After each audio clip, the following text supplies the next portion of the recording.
Friends, మీకు ఈ video నచ్చితే లైక్ చేయండి, సబ్స్క్రైబ్ చేయండి. జ్యోత్స్న చాలా కోపంగా దీప దగ్గరికి వచ్చి, నేను తలుచుకున్నానే అనుకుని జీవితం ముక్కలు చేసి మళ్ళీ నీ ఊరికి నిన్ను పార్సల్ చేయగలను, నాకు అంత సత్తా ఉంది తెలుసా అని చెప్పేసి అంటుంది. ఆ మాటలు వినగానే అక్కడున్న దీపక్ చాలా కోపం వచ్చేసి జ్యోత్స్న దగ్గర నుండి వెళ్ళిపోతూ ఉంటుంది. ఇంతలో అక్కడున్న జ్యోత్స్న అయితే, ఏంటి ఇది ఎక్కడికి వెళ్ళిపోయింది, నా మాటలకి భయపడిందా ఏంటి అని చెప్పేసి అనుకుంటూ ఉంటుంది.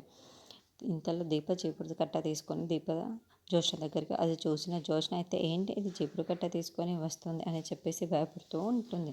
ఇంతలో అక్కడున్న నేను ఇన్నాళ్ళు మౌనంగా ఉన్నాను, ప్రశాంతంగా ఉన్నాను, ఏది పడితే నువ్వు అంటే ఊరుకుంటాను అనుకుంటున్నావా, నాకు కానీ కోపం వచ్చింది అనుకో, ఈ చీపురు కట్ట తిరిగేసి మరి ఎలా కొడతాను అంటే మీ అమ్మ నాన్నలకు కాదు 3 తరాలు వారాలకు గుర్తుండేలా పోతుంది, నీకు ఆ విషయం గుర్తుపెట్టుకో అని చెప్పేసి అంటుంది.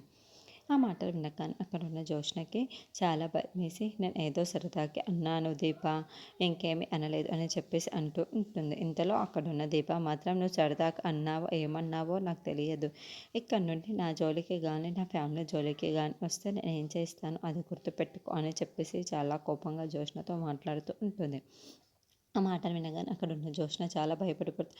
ఏంటి ఈ దీప ఇలా మాట్లాడుతుంది, చీపురు కట్టెనే తిరిగేసి మరీ కొడతానంటుంది, దీంతో నాకెందుకు అని చెప్పేసి, సరే నేను ఇక్కడ నుండి వెళ్ళిపోతాను అని చెప్పేసి అంటూ ఉంటుంది. ఇంతలో అక్కడున్న దీపం మాత్రం, నువ్వు చిటికేస్తాను అనుకుంటున్నావు, చిటికేసి చూపించు నువ్వేం చేస్తావో నేను చూస్తాను, నువ్వు ఇప్పుడు భయపడిపోయి ఇక్కడ నుండి వెళ్ళిపోతానంటున్నావు కదా అని చెప్పేసి అంటూ ఉంటుంది. ఇంతలో అక్కడున్న జ్యోత్స్న మాత్రం, ఏమీ భయపడిపోయి వెళ్ళటం లేదు, నాకు నీతో అనవసరం, నేను ఏం చేయాలో అదే చేస్తాను అని చెప్పేసి అక్కడ నుండి వెళ్ళిపోతూ ఉంటుంది. ఇంతలో అక్కడున్న దీప మాత్రం చాలా కోపంగా జ్యోత్స్నని చూస్తూ ఉండిపోతూ ఉంటుంది.